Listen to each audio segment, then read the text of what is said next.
Right hand way out. Keep driving. Keep driving. Bring it back. Try to be fluid with your hands. Can you feel this? Can you feel this? That's not going to translate very good to your horse's bridle reins. Okay, show us the stop. Breathe. Good, yeah. So here's what's happening. You're trying to be so still with your upper body that your hands are taking the concussion of the horse, and it'll do this with the bridle reins later today. So here's what I want you to do. Think of this as a shock absorber on a car. You're connected to the horse, but your elbows take all the shock absorption. That more like that. So when his head's going up, down, let your elbows take the shock, but they work totally separate from the rest of your body. They're not with your body, they're separate. So when my body goes up, my elbows take up the slack. When my body goes, when my body goes up, my elbows push my hands into this position. When I come down in the saddle, my elbows come up, or my hands come up, but my elbows got to bend. Now I'm opening, closing, opening, closing, opening, closing. But what's interesting is my relationship to my horse's mouth is staying the same because my elbows are adjusting for this rough road.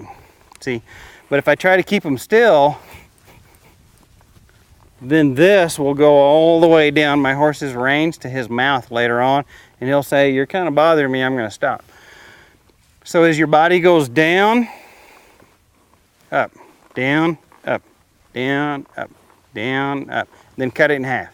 That's too much. Yeah, less. Yeah, a little bit less. In here. Yes, right in here. Right in here. Now let's do that while we ride. But don't forget to drive, because you know we're responsible for that too. So we're heading off that way.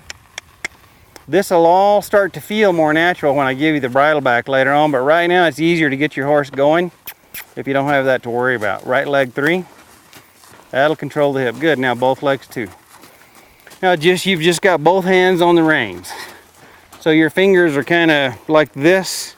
There's a nice little line through your forearm and through your wrist down to your horse's mouth. So going from your elbow, I should roughly be able to kind of see through your forearm, through your wrist, and through your fingers, the horse's mouth. A little bit more bend there. Good. Now his head's going to go forward, and I want you to come forward with your hands when his head goes forward. When his head comes up, you come up a little bit with your hands, but you can't do that unless the elbows are unlocked. Ah, I see a little bit of it here. Good. Good. So keep your hands matching your horse's mouth, and with the rest of your body, go ahead and ask him to trot a little bit. So remember, your elbows gotta move. They do not match the rest of your body. Your hands match his mouth.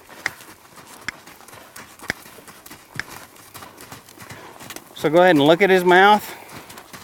Relax your lower legs. That's probably too much. Your elbows are getting too straight.